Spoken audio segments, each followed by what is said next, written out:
Like to welcome everybody to Body, Mind, Spirit Guide Enlightening Interviews. And I would like to introduce Amy Garber, my good friend. Hi. I'd like to welcome Amy. She's going to talk about her business and herself and all the things that she has going right now. So, when did you first realize that you had intuition, Amy?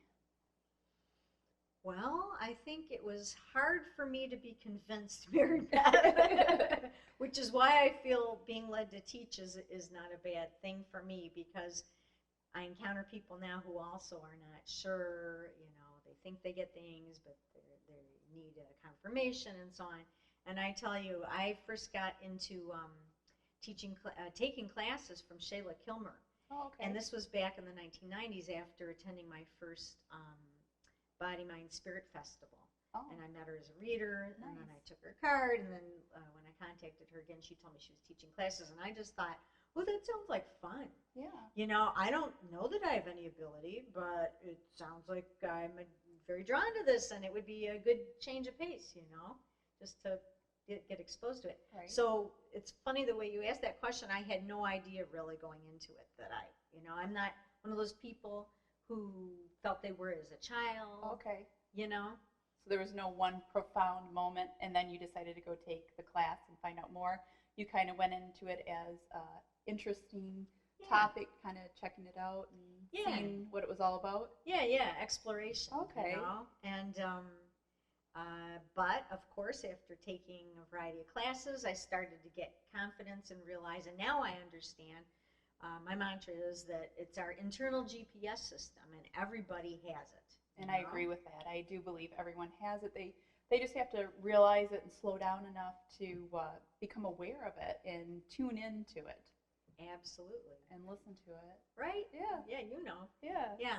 So I would say I took a variety of classes in the early to mid-90s with Shayla and then some others, and started to realize, okay, I can get things, and the other classmates, they can get things too, and some are more advanced than others, but you just, practice, and, we each have our own skills and talents, certain things that we're better at, maybe easier to get information through certain ways than others, but different modalities, and some are stronger than others.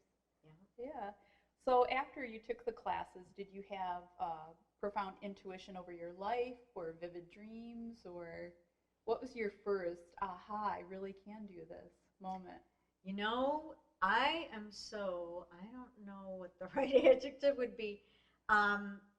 When Shayla and I went on a road trip, and we went to this women's weekend thing, and we were giving readings to some of the women there. It was kind of like a sharing thing where we all kind of did different things. Some women did crafts and so on, or showing other people what they do. And Shayla was in the room while I gave a couple readings.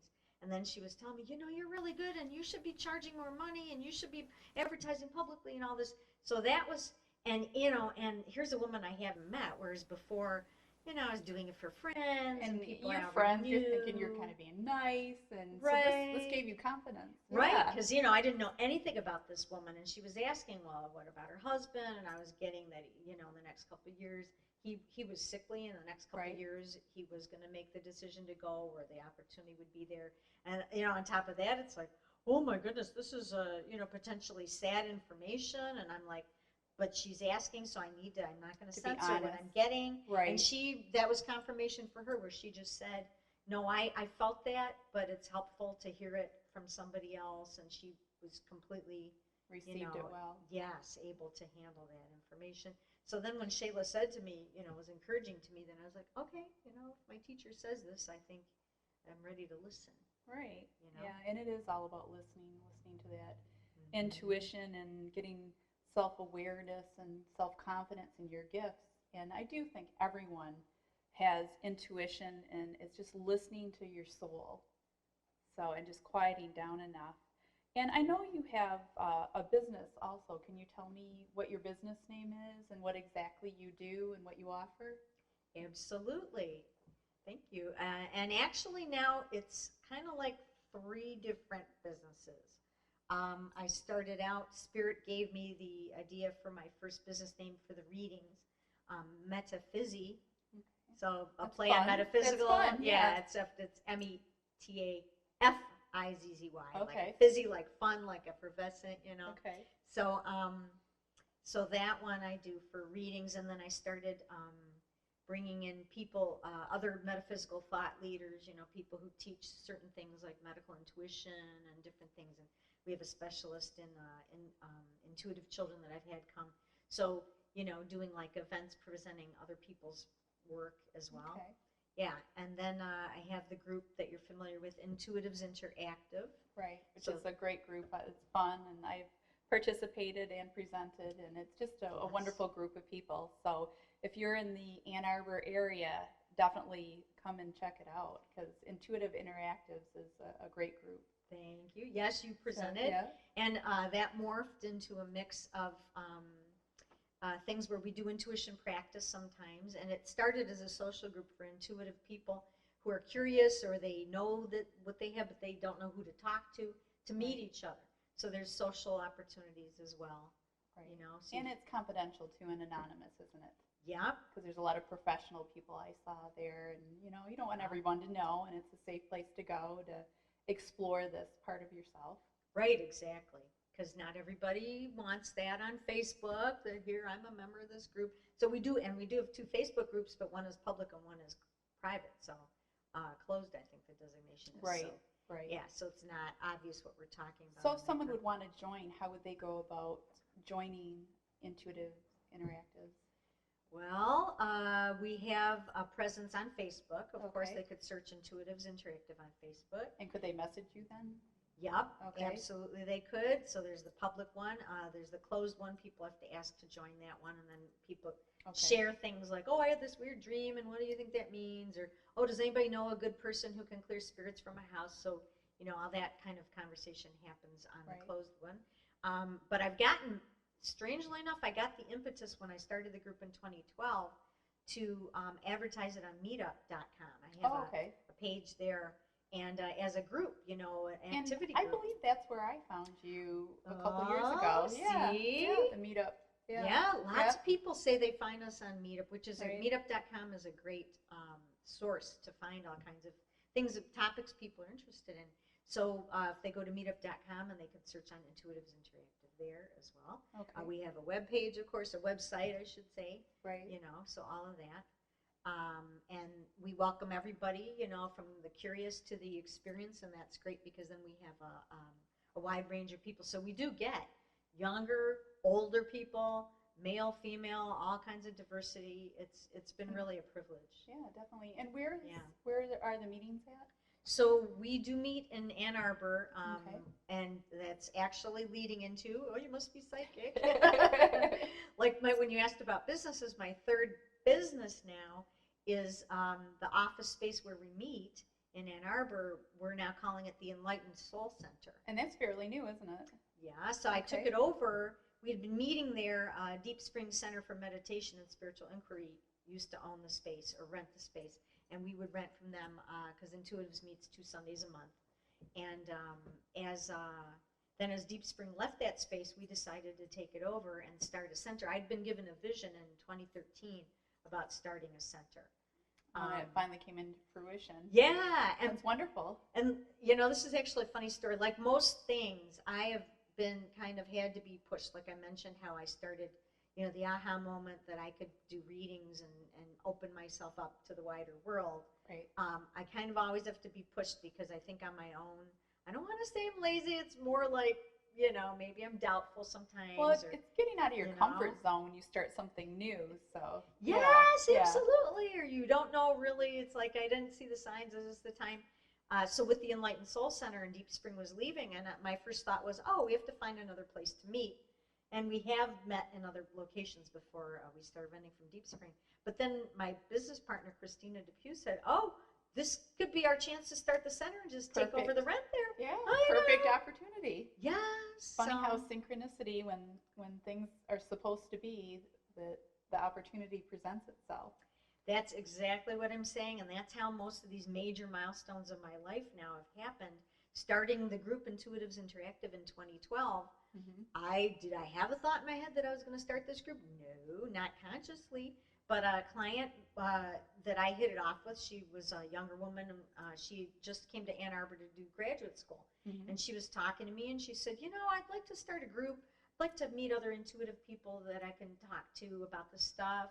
And you want to start a group with me, a social group? And I was like, yeah, sure, I could do that, And then within a few months, she dropped out because she was so busy. Oh, and then it was my your group. Right? It's funny how things like that happen, but it was meant to be. I'm totally being led by spirit, apparently, because on my own, I don't think I have really consciously plotted these things. Now, I did get the vision of the center, but that was in 2013.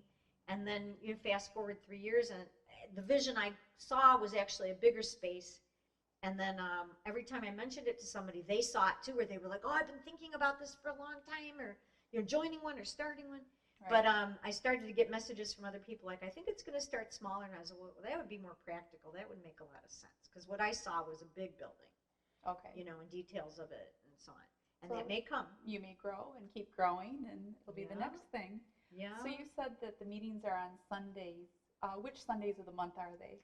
Thank you. They're the first and third Sundays of the month. Okay. And we meet, as I said, in Ann Arbor at the Enlightened Soul Center. So the doors open at 2 p.m. Okay. So we say the program is roughly 2:30 to 4:30, and then there's social time afterwards. And it's donation-based, so that's how we also feel we serve a variety of people. Right. We have to pay the rent. But. And I've gone to several of your meetings, and it's always very interesting. And what I like about it is it's a fresh group of people each time. You meet new people from all different modalities, and like you said, young and old and everything in between. And it's just a very nice group to be a part of. So I would definitely advise you to check it out on Facebook and go to Amy's website. So what is your website? Intuitivesinteractive.com. Okay. Pretty obvious. Oh, that's pretty obvious. Other than the S. The S is tricky. Where to put the S? It's Intuitives with an S there in the middle, and then interactive. Oh, okay. I suppose if you search with the S on it'll the probably end, queue it up. still comes up. That and meetup.com, of course. Okay. So when you started your business, what really moved you to start your business?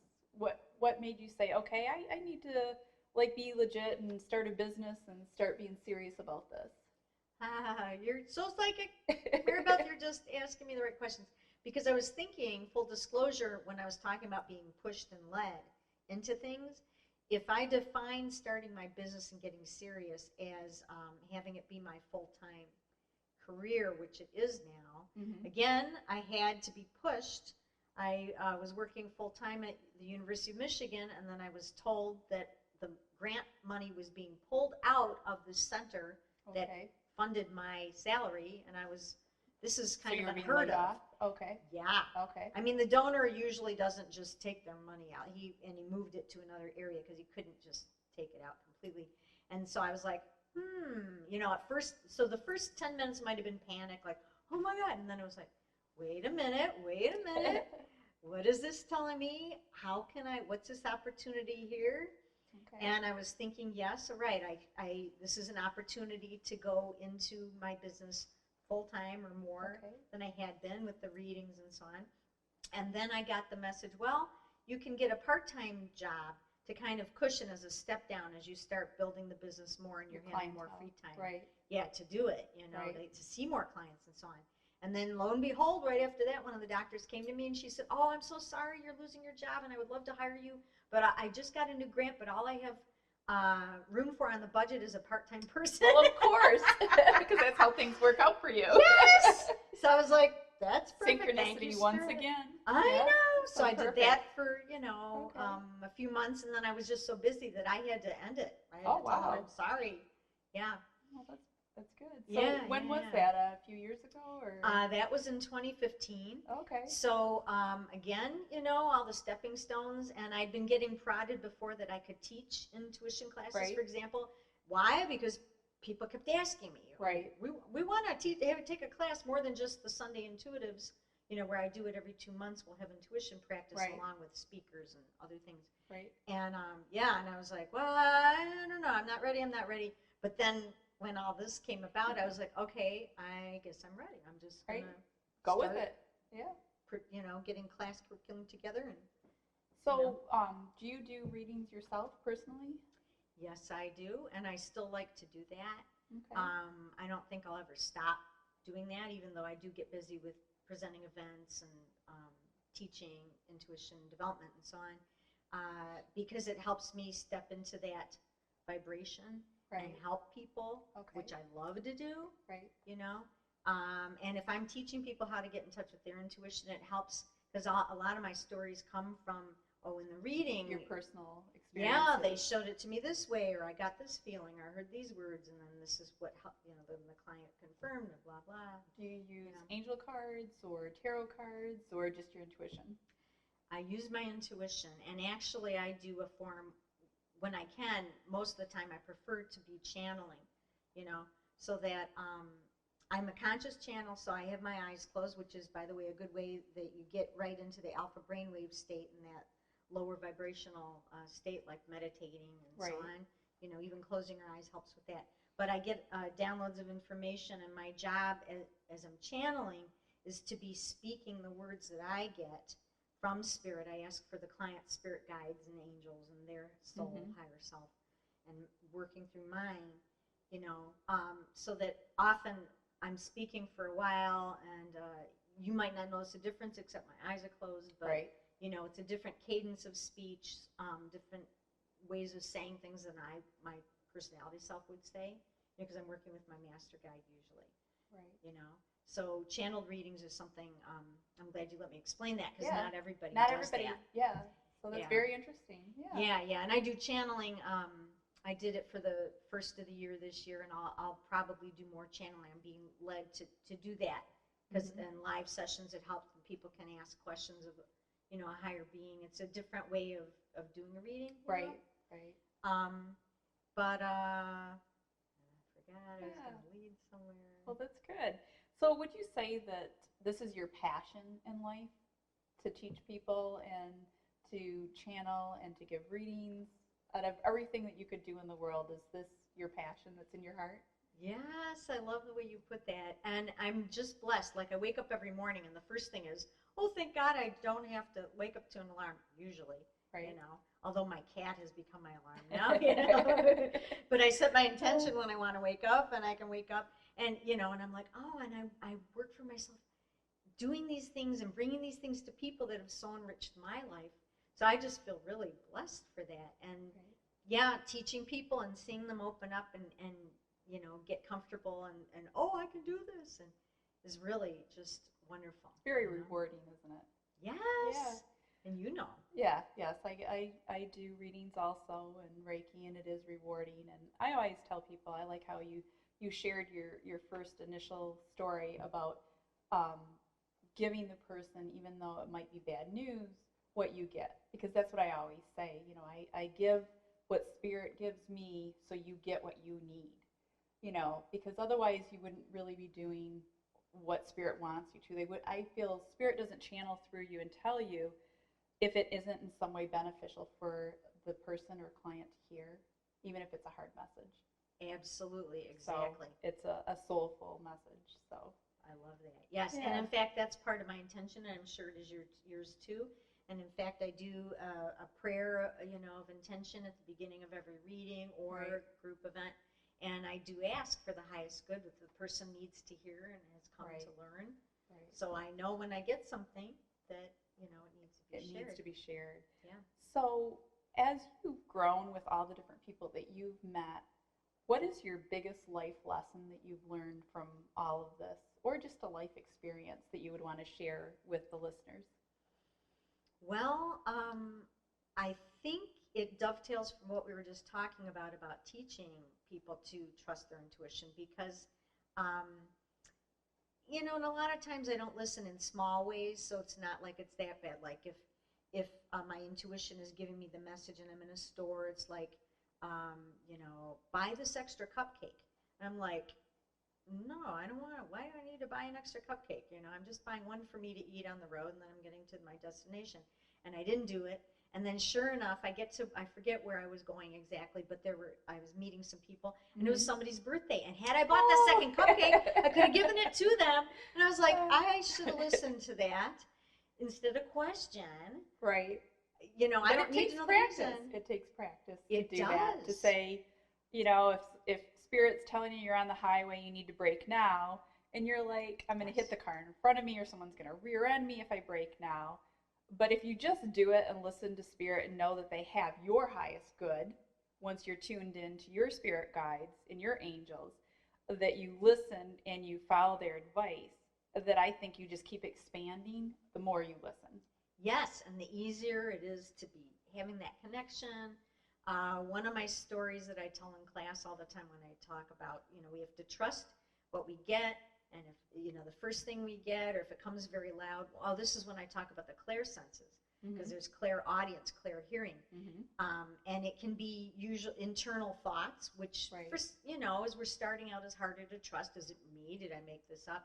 Or it can be outside, external, and I find the external stuff is more rare. But one time, when I was working in a regular office setting, and at the end of the day, I would close my door and sit down on the floor and meditate. And this one day I was meditating, and I heard very loudly, like I felt it was an exterior voice, an external voice saying, "Move away from the door now."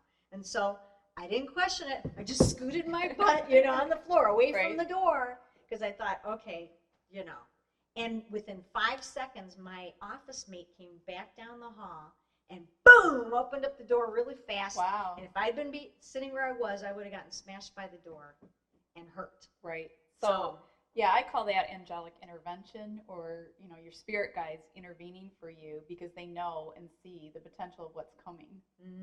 So it can definitely be powerful to listen to your spirit guides and your angels.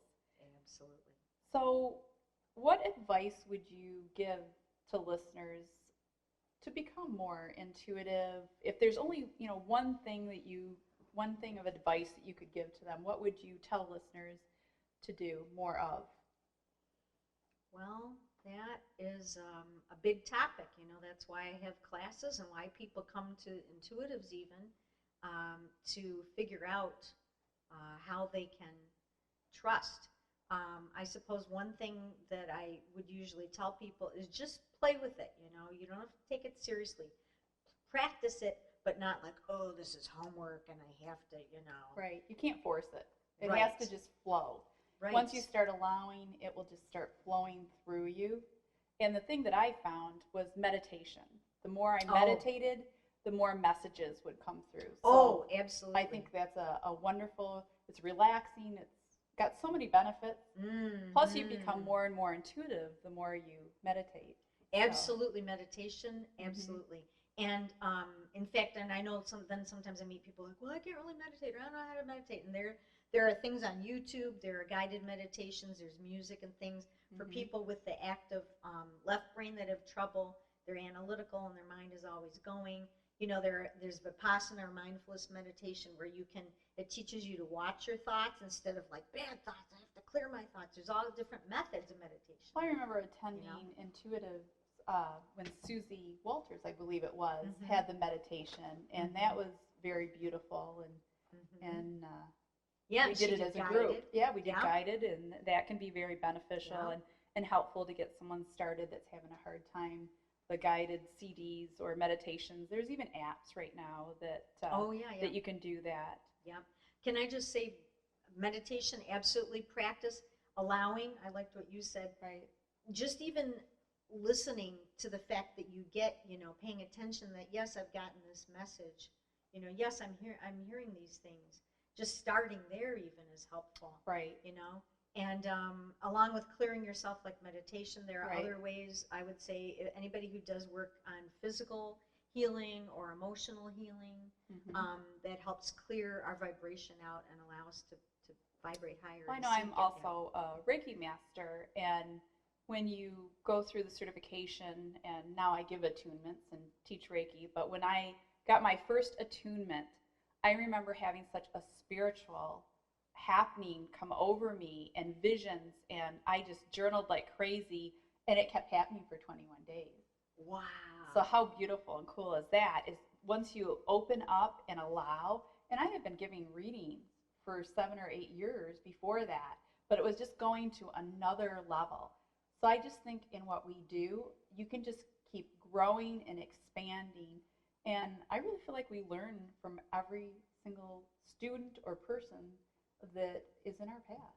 Yeah, if we're doing it right, you have the Right. great attitude Yeah, about that. so Yes, Reiki as a healing technique, and Mhm. the attunements alone also.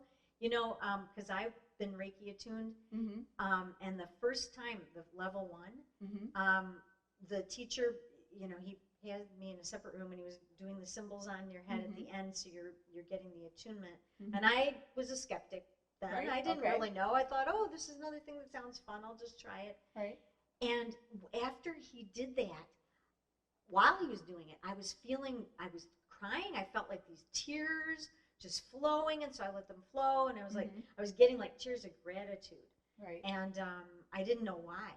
And so he said, okay, I'll just leave you, and you can compose yourself. Right. And when you are ready to come out, just take your time. And I didn't usually cry that much back then. And this was like a big release, right? Like a Well, healing. it is you a know? healing, Yeah, It so I is. totally relate to what And you're saying. my students, when I've attuned people, have all kinds of different reactions, and crying is very common, especially if Oh, they good. held something in their heart and they needed to let it out. So I always tell my students, it's okay if you cry, it's okay if you see colors, it's all good. Yeah.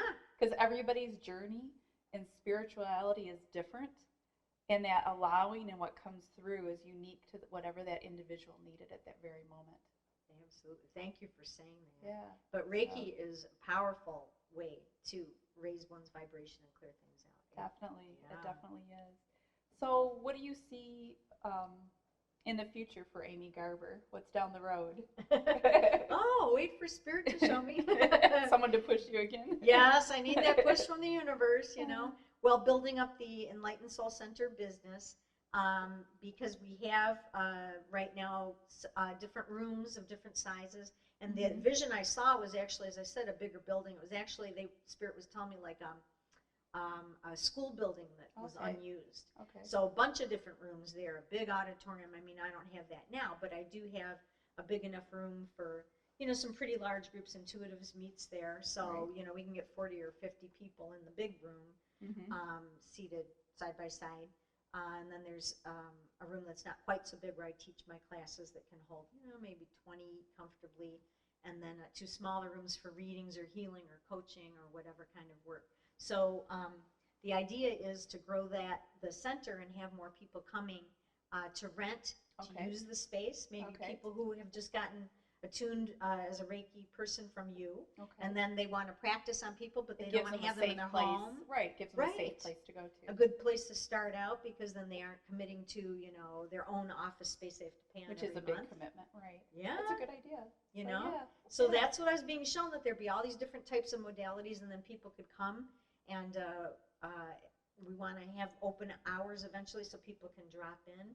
And so we have a website for that, of course, enlightenedsoulcenter.com.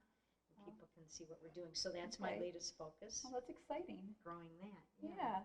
And then you also do expos, don't you? A couple times a year. Thank you for reminding me. That is like a fourth arm of the business. You got a lot of things going. You're a busy lady. Yeah. Luckily, I'm getting people to help me, because I've learned that's the number one thing I've learned is that, well, yeah, it's great to get all these ideas from Spirit, but then, you can't just, I cut sleep back. That's why I started meditation originally was, I learned I could sleep less by meditating. But, the fair I've had now a Holistic Psychic Expo, we're calling it. Okay. Because it's 2 days long. And we try to keep it in the Ann Arbor area, the Ypsilanti, Ann Arbor area. Do you usually have it like spring and fall, or? Exactly. Okay. And again, we have holisticcpsychicexpo.com is a website people could go to. We have a Facebook presence as well. And as I said, my business partner, Christina DePue, started with me. We started those a year after Intuitives. Again, I had to be pushed or led. 2 members of the Intuitives group said, we would like to have a psychic fair, and it can be like a fundraiser for the group. And I was like, okay, but I'm too busy, so you do it. I'm like, you do it, and just tell me what the details are. Well, So we know how that turned out. you must be psychic, Marybeth, because you can see, yes, one of them was in grad school and she got busy, and the other one dropped out, and then at the end I was taking it over, and we got there that day, and it was a little tiny place, and we're just like, okay, it's too small for the 10. We had 7 readers and 3 energy workers. Right. Luckily, it was a lovely day in June. The energy workers were outside on the patio with chairs, giving people the energy. So you learn as you go, and you keep growing. Thank goodness. So, yeah, that's good. Yeah. So now we have them, as you said, spring and fall, and morphed into 2-day event. And I know Body, Mind, Spirit Guide is a sponsor. Thank you, yes. Penny and everybody at Body, Mind, Spirit Guide. They've been with us helping from the beginning. That's good. Yeah. So it's wonderful. So is there anything else that you would like to share with our listeners that you can think of? Oh boy, what an opportunity. I would say that more and more people are waking up now and getting their intuitive information, or maybe they're sensing spirit around them, or they're noticing electronic things doing weird things, and someone in the family has just passed on. That life is a continuum. When we leave the physical body, the soul endures. And any religious tradition will teach you that, and it's nothing to be afraid of. It's something to be comforted by. And if you're waking up to your own intuitive abilities, your sixth sense that we all have a right to possess, that's more, it blends you more in connection with that higher self or soul, that the eternal part of us, So again, these things are nothing to be afraid of. They're you and I that they can reach out to. And I feel too, it's very comforting if you have like a family member or a friend that's passing, to know that we are an eternal soul. So we're really not losing that loved one forever, because our soul self is eternal and goes on forever. So it's very comforting, and you can let go of your fear and anxiety because of that. And meditation again helps with that also. Absolutely. So I want to thank you so much for coming to Body, Mind, Spirit Guide, Amy, and it's been fun talking to you, and it sounds like you are definitely led by Spirit to do many, many things in this life, and I thank you for coming today. Thank you for listening to Enlightening Interviews with Body, Mind, Spirit Guide. My name is Marybeth Rombach Nelson, and if you'd like to email me, you can email me at marybeth@bodymindspiritguide.com. Thank you.